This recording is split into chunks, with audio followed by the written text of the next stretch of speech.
Halo semuanya dan selamat datang kembali. Hari ini kita akan membedah sebuah ide yang besar banget. Gimana sih sebetulnya cara kerja perdagangan internasional? Apakah ini semacam kompetisi di mana ada yang menang dan ada yang kalah? Atau jangan-jangan ini adalah sebuah kolaborasi di mana semua pihak bisa sama-sama untung? Yuk kita cari tahu bareng-bareng.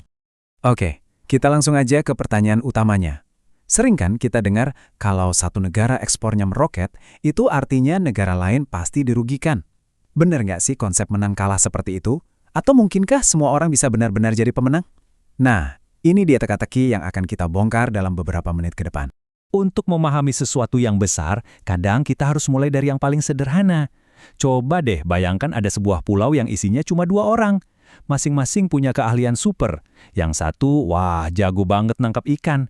Satunya lagi, kalau manjat pohon kelapa, nggak ada yang bisa ngalahin cepetnya.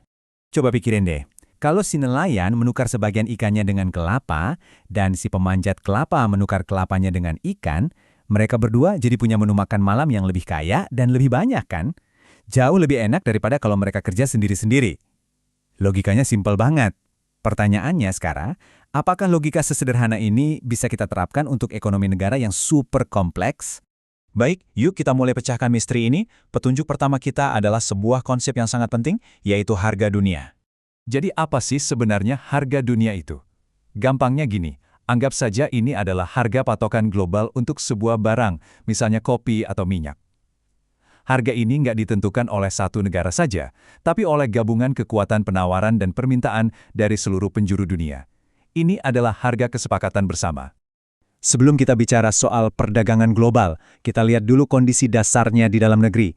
Bayangkan sebuah negara yang tertutup, nggak berdagang sama sekali. Di dalam negara itu pasti ada harga keseimbangan, yaitu titik temu di mana harga yang diinginkan penjual cocok dengan harga yang diinginkan pembeli.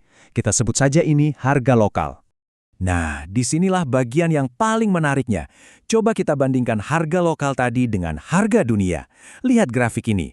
Ternyata harga dunia, katakanlah $15, itu lebih tinggi dari harga lokal yang cuma $10. Ini bukan sekedar angka loh, ini adalah sebuah sinyal. Sinyal adanya peluang yang sangat besar. Logikanya sederhana banget. Kalau dunia luar mau membayar lebih mahal untuk produk buatan kita, apa yang akan kita lakukan sebagai produsen? Tentu saja kita akan produksi lebih banyak. Kelebihan produksi inilah yang kita sebut surplus, dan surplus inilah yang kemudian kita jual ke seluruh dunia, alias diekspor, untuk mendapatkan keuntungan. Oke, jadi harga itu memang penting, tapi itu baru setengah dari cerita. Setiap negara itu punya semacam kepribadian atau karakter dalam berdagang. Mari kita lihat gimana ini menjadi petunjuk kedua kita. Karakter ini kita sebut sebagai offer curve atau kurva penawaran. Biar gampang, bayangkan negara kita itu jago banget bikin kain, tapi kita butuh banyak sekali gawai. Nah, kurva ini membantu kita menjawab pertanyaan, melihat harga gawai di pasar dunia sekarang, berapa meter kain sih yang paling untung untuk kita ekspor demi bisa dapat satu gawai?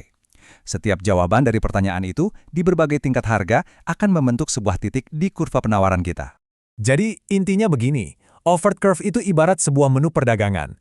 Isinya adalah semua kombinasi kesepakatan ekspor-impor yang dianggap paling menguntungkan bagi negara itu. Ini adalah peta strategis mereka untuk bermain di panggung global. Oke, kita sekarang sudah punya 2 kepingan puzzle, harga dunia dan offer curve. Nah, sekarang saatnya kita gabungkan keduanya. Di bagian inilah keajaibannya terjadi dan jawaban dari pertanyaan awal kita akan terungkap. Jadi, dengan mengetahui berapa harga yang berlaku di dunia dan tahu persis kesepakatan mana yang paling menguntungkan, sebuah negara bisa melampaui batas kemampuannya sendiri. Mereka bisa melakukan sesuatu yang tadinya mustahil. Dan slide ini menggambarkannya dengan sangat jelas. Tanpa perdagangan, sebuah negara ya hanya bisa menikmati apa yang mereka produksi sendiri. Terbatas.